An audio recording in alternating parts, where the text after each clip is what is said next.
All right, Rob, we're up for YouTube, so this is the unedited part. Sound check, 1, 2, 3, 4, 5.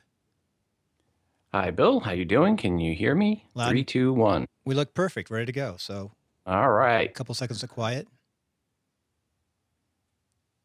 Rob, welcome to Politics of Success. Bill, thank you for having me on. Well, this is your second time on one of the shows. Last time you were on Timeline of Success, a long time ago, almost a year ago, episode 13. Today we're going to talk about the May show, which is episode, which will all be about podcasting and politics, of course, and how to apply it. But you have an amazing background in this realm. You were probably one of the first persons to actually start applying podcasting to politics. So tell us a little bit about yourself and your background and how you got to involved in politics. Yeah, it really started with Senator John Edwards back in early 2005 launched a podcast, and he was the first major politician to launch a podcast. And I reached out to him. I had a podcast called Podcast 411 where I interviewed podcasters, and I reached out to him and said, will you come on the show, be a guest? And he said yes, and he came on the show. And at the end of the episode, he only had one episode up at this point. At the end of our interview, he said, so if you listen to my show, what do you think? And I said, well, I go, the content's good, but you've got this issue, this issue, this issue. And he's like, well, can you take over for us? Can you do this? Would you be willing to come on board? And that was my start in politics. It was just by giving some honest advice rather than saying, oh, everything's great. I said, here's what you're doing wrong. Here's what you can do better. And they brought me on. And at that time, it was like the One America Committee for Senator Edwards. And it was like 4 people on board. And so I was kind of like the 5th one there. And What year was that? 2005. That was early 2005, March timeframe, 2005. Now, podcasting And really started in 2004, didn't it? Sort of. right, yeah, I had started podcasting in 2004. So this was when, but that was for Edwards. Had just lost as the vice presidential nominee a few months earlier in the 2004 election. So at that point in time, he was looking like one of the primary front runners. Obviously, things fell apart for various reasons later on. But yeah, that was my first client, and then I worked with some other consulting companies on the political side. I kind of was their guy to come in and help and consult on any candidates that they had for podcasts, or if they were going to start. A lot of the times, the smaller politicians, it was just merely here's how you turn a recorder on, here's the recorder to buy, here's how you encode to MP3, and here's where you upload, and that was most of it.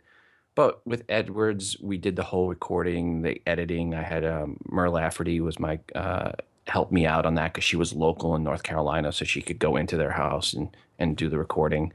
And then Governor Bill Richardson was another one of my clients, and I came in.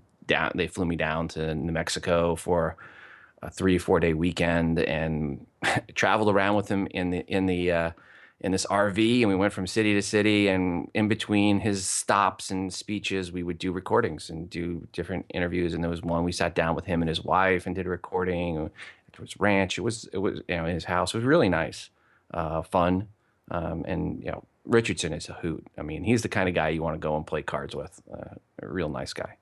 Right. He's I forgot exactly what happened. That was a while back. But what's he doing now? Any idea? I don't know.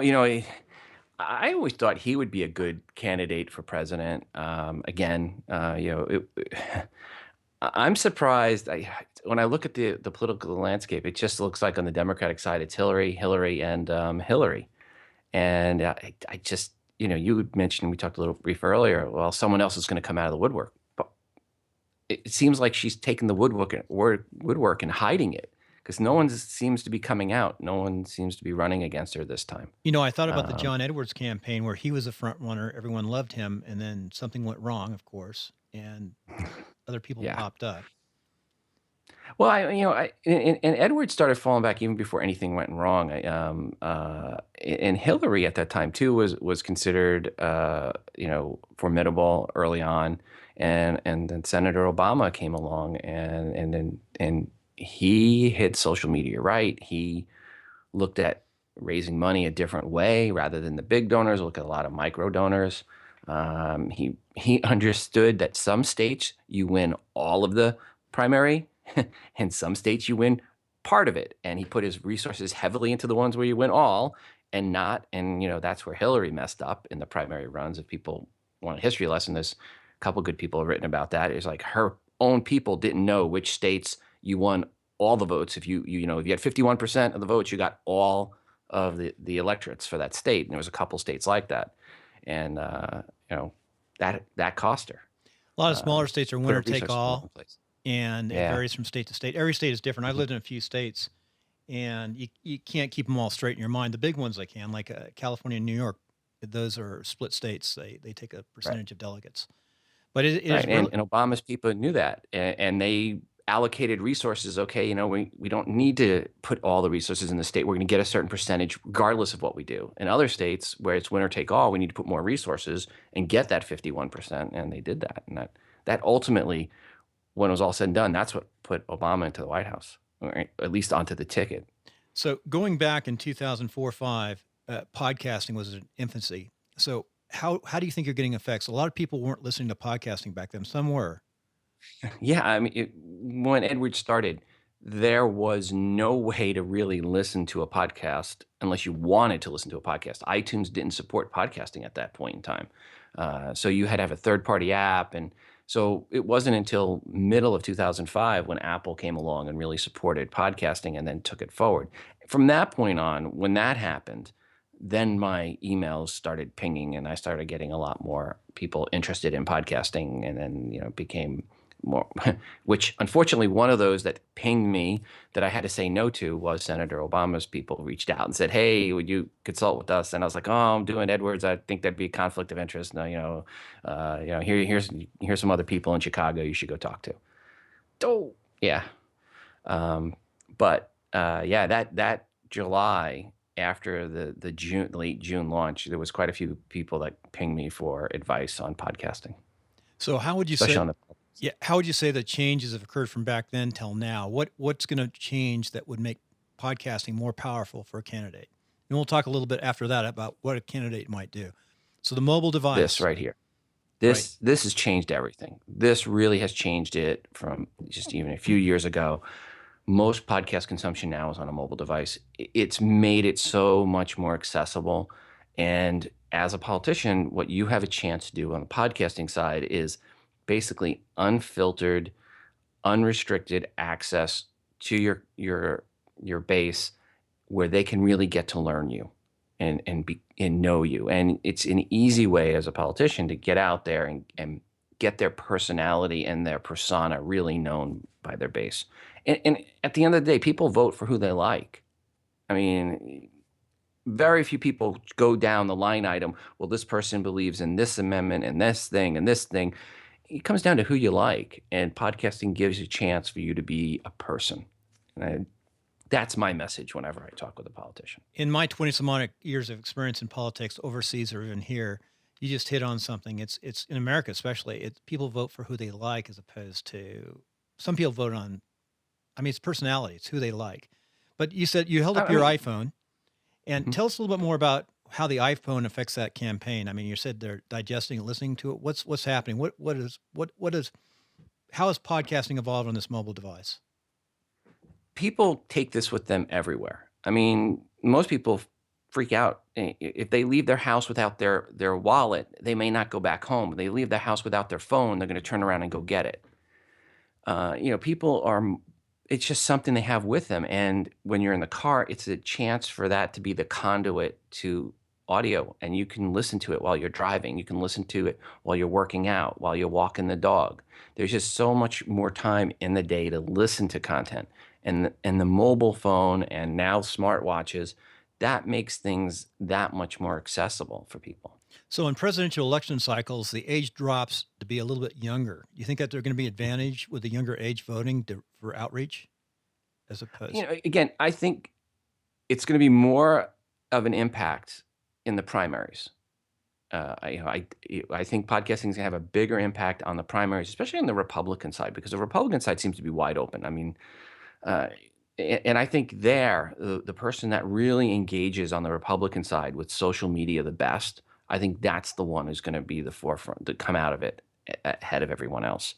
Um, my opinion, I'm biased, but I really do believe that whoever can really step up on the social media side on the Republican ticket can win that slot for the November election. Well, looking back, Obama absolutely hit a home run in Oh, 2008 with a small donor to social media. He didn't have the most money, but he absolutely had the most donate. Most people donated to him than anybody else, and then it grew from there.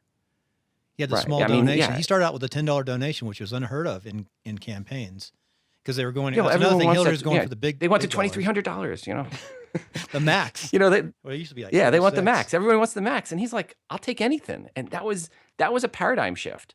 That was, in the way he did that, and that now obviously, everything is micro donations. Give us what you can. Give us $1 a month, whatever you can do. Even down to the city level, people are doing that now. The micro, maybe. I'm in Nevada, and different states vary. And to tell the truth, I don't think they've figured it out here yet. They try, Oh, but at that outreach, of course, we know that if someone can give $5, $10, they're going to probably vote for you. hmm So yeah. now, Yeah, if you get anything, you give them anything. If someone gives you any amount of money, they're going to vote for you because now they're invested in you. so if I'm a candidate and I'm thinking about running for office and I haven't announced yet, and I don't know, I listen to podcasts, but I don't know much about producing a podcast. What do I do? Start. I mean, if you don't have the money to hire somebody to come in to, here's what I would suggest. Go to meetup.com and find a local meetup in your area for podcasting. Go to the meetup and meet the local podcasters and say, "Hey, I'm thinking of running for office and I want to start my own podcast. Can somebody help me?" Most of the people there will be willing to help you for no charge. And get you going. Some of them may even wind up coming on your campaign and helping you out. So that's the first thing I would suggest. I mean, of course, you can email me and you can pay me and I can help you. Um, but I mean, when people ask me, when you're running, like we had talked, I was going to run for city council and wound up, I didn't run, but my friend ran. So I gave him some advice. He didn't heed most of that advice. He didn't do any of the social media stuff. He didn't even have a Facebook page a month and a half before the election. I'm like, yeah, I know. I just met with somebody who wants to run in 2 years, and they don't have a Facebook site. I said, just have a Facebook site and invite your family, so so it doesn't look like you just set one up for the campaign. I gave him a whole list. Here's what you need to do. I said, look, here's what you need to do. Get this started and we'll take it. And he never did any of it. And, he lost 800 and something to 400 and something. That's only, 1,300 people total voted for the city council. That was it, in our ward. He could have definitely done a much better job or any job on the social media side. And that would have pumped that up. And it doesn't take much, and yard signs alone do not win you a race. By the way, I know it's all about Google Fiber. Our city was begging to be one of the candidates for Google Fiber. We were. I understand they just. Well, yeah. The reason I was going to run was because I went to the city council meeting in 2013, and we had 3 incompetent city councilmen that just basically berated Google and told them where to go, and then Google said, "Okay, we'll go there, and you're not coming with us." And so the next month when Google, they came back and then Google's like, we're not going to come into your city. And they were like, what? What do you mean you're not going to come to the city? You gave us, basically they had given Google such a hard time. Google said, yeah, forget it. Yeah. And one of the city councilmen, the one in our ward, actually in the meeting, the original council meeting, said, yeah, I got the paperwork on Friday on this and I really haven't had a chance to look it over. By the way, that was Lawrence, Kansas, right? No, Overland Park. Kansas. Not Lawrence. Overland Park, Kansas. Yeah. And people were begging. Cities were begging to have Google Fiber there first. Begging. So why would you go to a city that would give you any guff? Right. And that was, I just go around the city council completely overplayed their hand. They looked at the value proposition completely wrong. And their own lawyers, even when the meeting said, hey, this is the best deal they've offered anybody.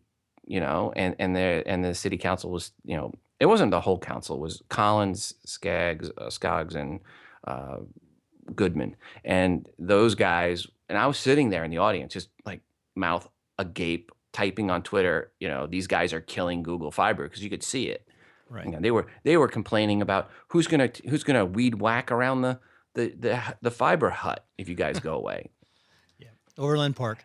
That's one of the problems I see with local politics. Our city has a little bit younger council, and we've got a good mayor right here now in Reno, Hillary Sheevy, who understands social media. In fact, Nevada, kicked out Uber, but the mayor wants Uber. The younger people want Uber. They basically kicked out competition and protected the special interests is what they did in Nevada. That's not helping the people. That's never happened before. No. To the council members. But the council members are generally like over 50, semi-retired. It's not a full-time gig per se. It definitely is not a full-time gig where you're from. And they may not be competent or understanding what's happening, where you see that 35, 40 and younger really knowing what's going on, or even the people in college. There's been so much shift or change in the last 10 years. Yeah. So driving on, I like your idea about the podcasting, about going to find a volunteer meetup group. That's a great way to start, but you should pat yourself on the back. I learned how to podcast after I got back in 2012. I really enjoy podcasting, by the way. But the best thing I found was actually your book. It's like 101, Podcasting 101, the PDF. Yeah, it's a free book in iTunes store, Podcast 101. It's a free iBook. Yep. And if you don't happen to have an iPad or a Mac that supports it, you can email me, rob@libsyn.com, and I'll send you the PDF. We'll post that on show notes too.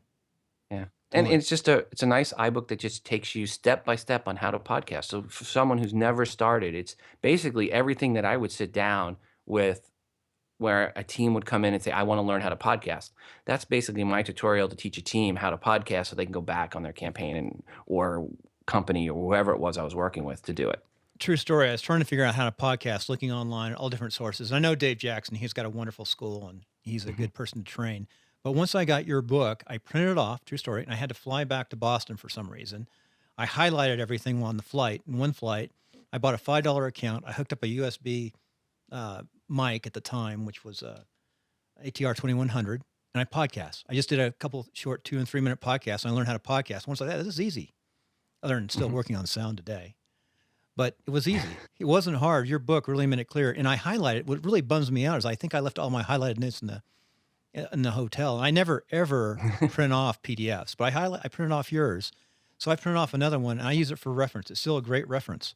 And it really makes things clear and concise. Yeah, I like printing things off. So that's why I created it, so that you could print this page or that page. Some people work better with video tutorials. I personally I work better with static tutorials rather than dynamic ones. Especially if you're going step by step right next to you. I mean, literally, of all your chapters, there's some are more critical than others, but it really made it clear. And you don't have to be perfect. I remember even setting the right rates for the MP3. I go down to 96.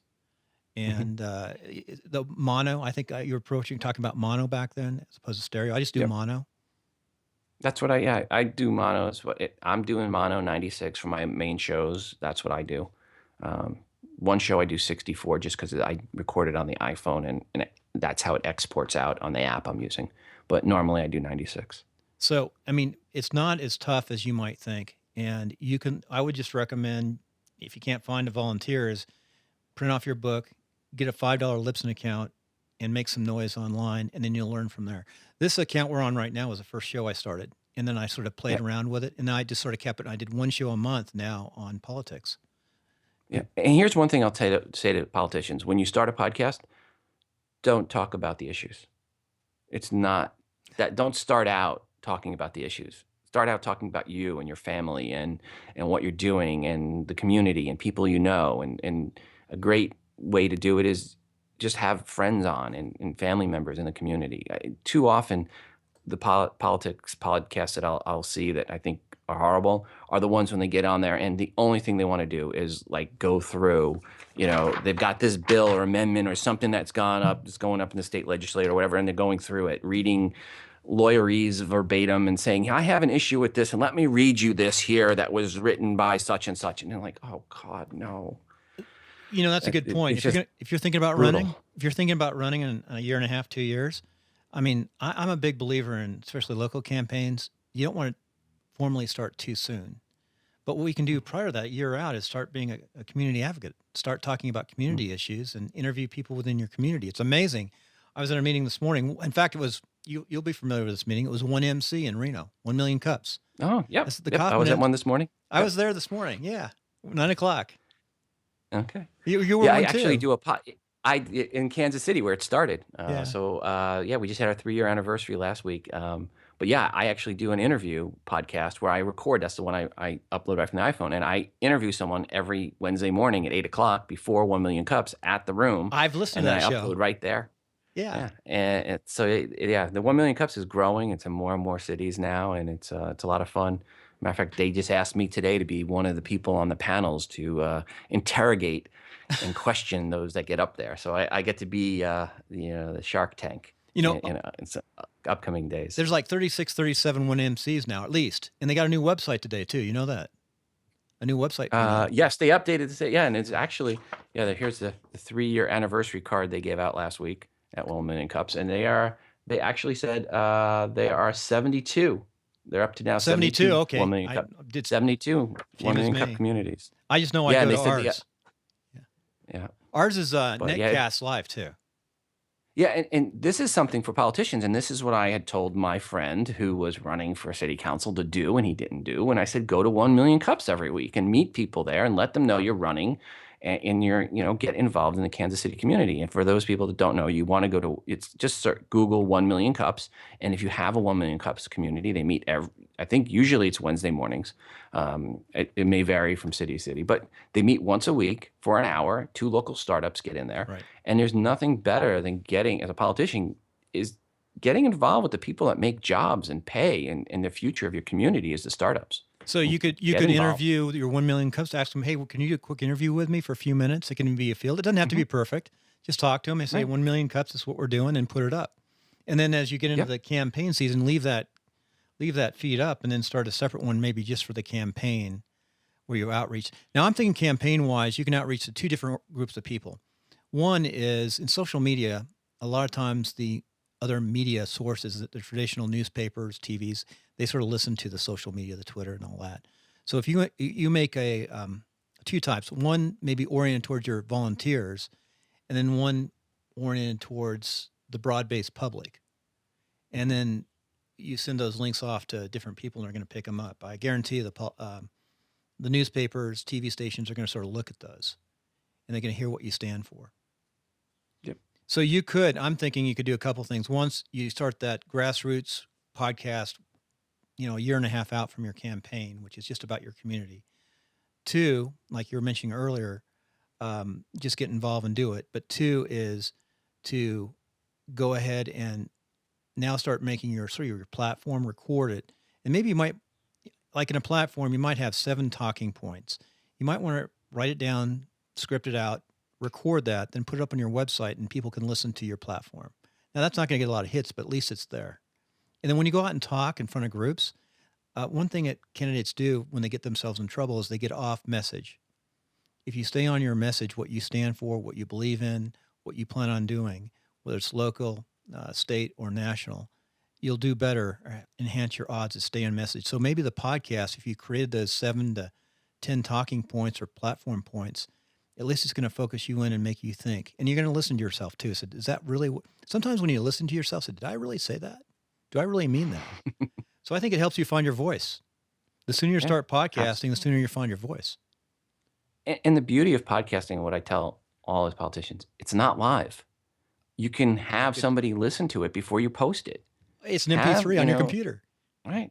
Yeah, it's not out there to the world. You record it, and then what you do is you have your wife or your friend or your neighbor or someone in your campaign, you have them listen to it. And if there's an issue or mistake, a gaffe, you can get it taken care of before you put it live. You definitely want to have a couple people listen before you put it live. And every time when I did work with, any of politicians, it was always, here's the direct link to the file. It's not live. Listen to it, make sure everything's okay, and then I'll make it live. Even though I was listening to it and I thought everything was okay, I always had them double check, triple check it before they came back and said yes. And I always got that email back, said, yes, it's okay, make it live. Now, Edwards and Richardson were very good speakers. So you probably didn't have to take many ums and uhs out, did you? They were not too bad. No, Really? they were good. Yeah, they were good. They didn't have that issue. Although one for was Danny Glover, they had a recording one time for Edwards. They had Glover send in like a 4-minute recording for promotion for Edwards, and it was the most horrific thing I'd ever heard.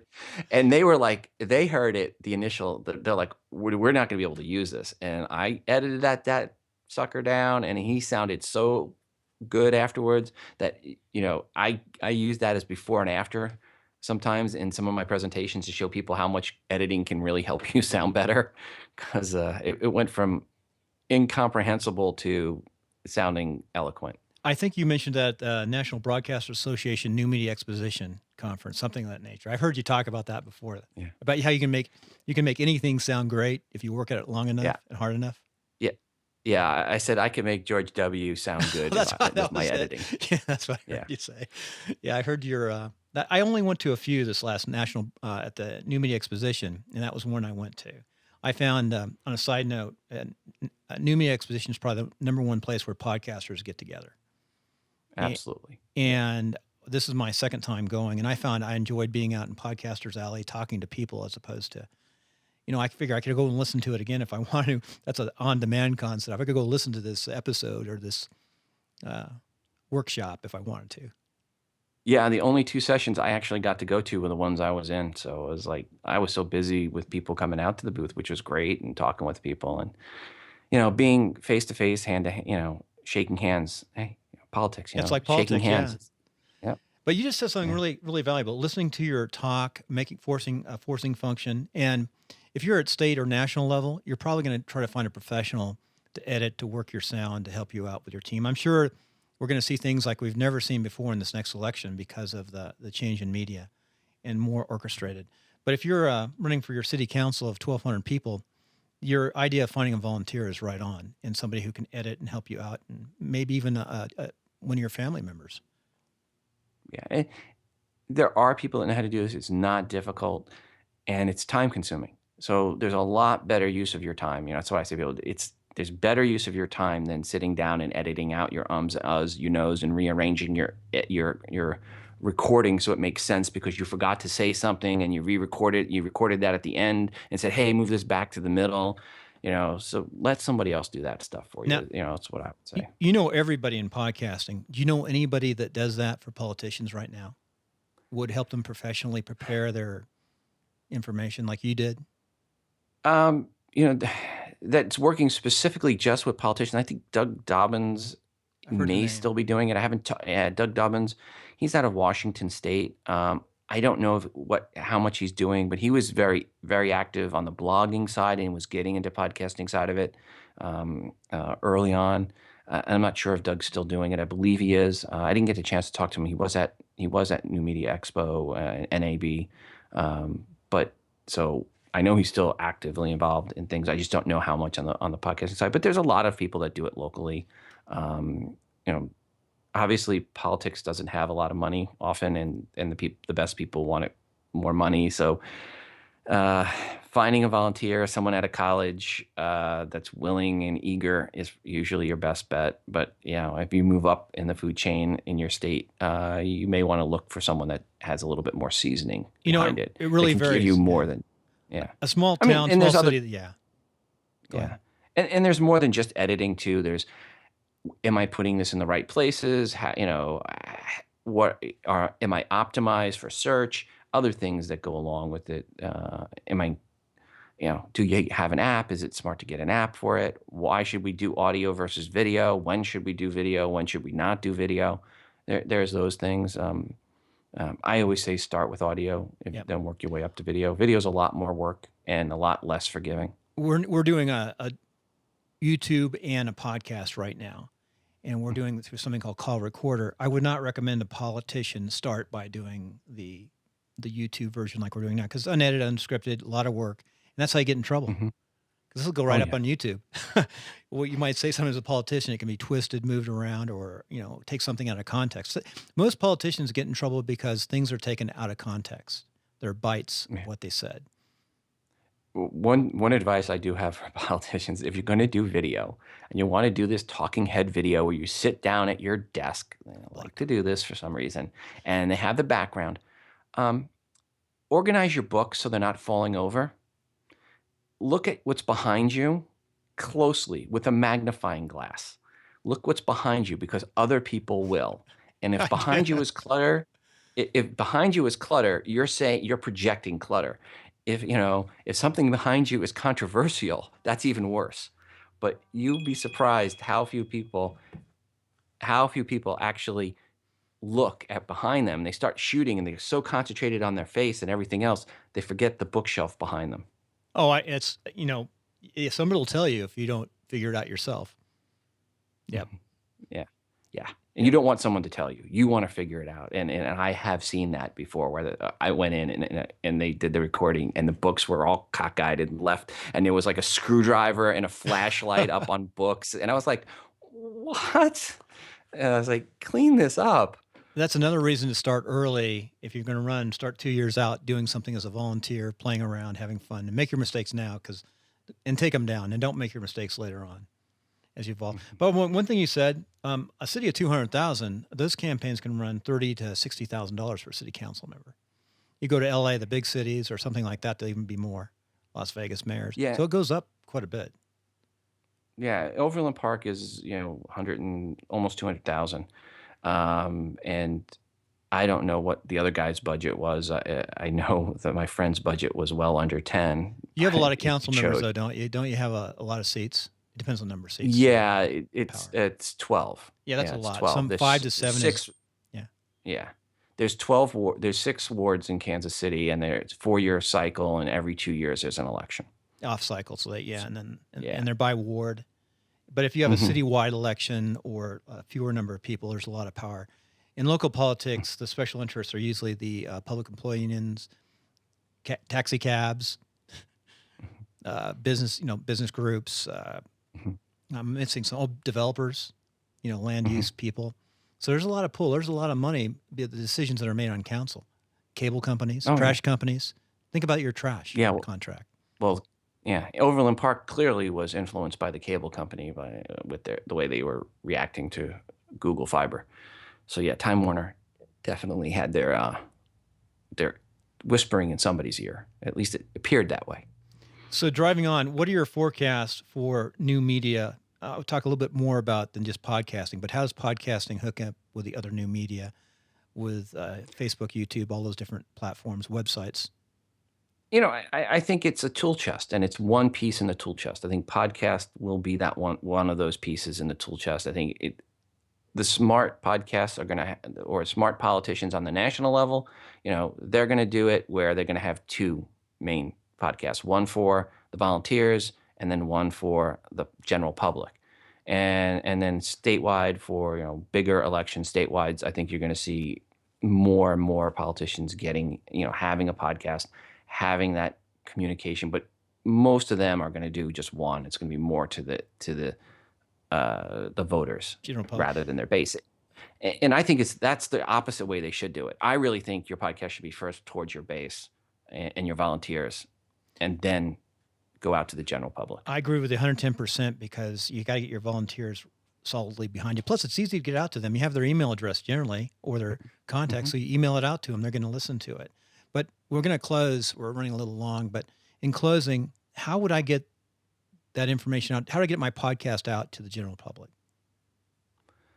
You can submit it first and foremost. You submit it into iTunes. That gets you out to a lot of places. I mean, you got to have an RSS feed. You get it into iTunes, and you get into TuneIn Radio, and to Stitcher, and the other podcast directories and places. You really do need to get your own smartphone app for your podcast, because that's the only way you're going to be found natively on Android. So you want to get it into Android, because there's no place on the Android side for people to discover you. And that's going to become a big issue. And I really think if you really are going to do a podcast and you don't have your own smartphone app as a politician, you really are missing out on an easy way for people to consume your content. So smartphone apps, really important, especially for the elections. And the smartphone apps also make it a great way for you to have a link to your website, your Facebook, and your Twitter, and really connect and share. And ultimately it's all about sharing. It's the people that listen, for them to share with their friends and family, saying, "Hey, did you hear this? Listen to this guy or woman. Listen to what they just said," and that's important. That's a good way to More finish. than, And what we'll do is, how can the listener reach you? email me, Rob, ROB, at Libsyn, LIBSYN.com. So Rob at Libsyn.com. I can send you the PDF we talked about, or if you just have any questions or want some advice on how to get started or how to improve what you've already done. And Rob, at politicsofsuccess.com and newmediagold.com, we'll have the links up for this show. I put the feed on both sites. So we'll definitely have links there, and people will, I guarantee you, people are going to be contacting you about direction and ideas and pointing them towards a network. Plus, literally know all the podcasters across the country. And I would think there's going to be podcasters who volunteer. So I think there's some space here for people to get on the political bandwagon and help out. Yeah, and it's going to be a fun, however how many months are we out now? Okay, yeah, we're going to do a 18 months? forecast. I as think we we're close. 18 months, right? So I think we're 18 months out from the big election for right about now. So we're going to close with a forecast outside of podcasting. Mm-hmm. So what do you think is going to happen in the primary for the Republicans and the Democrats? What's your best bet? If you had to bet right today. Bush v. Clinton. Ooh. I know. I mean, it's so boring. Oh, my wife has declined to state because of that combination. She just left the party. I give up. Yeah, I mean, it's sad, but is that not the most boring thing? I hope it's anything but Bush v. Clinton, but it looks like it's going to be Jeb and Hillary. I have hope.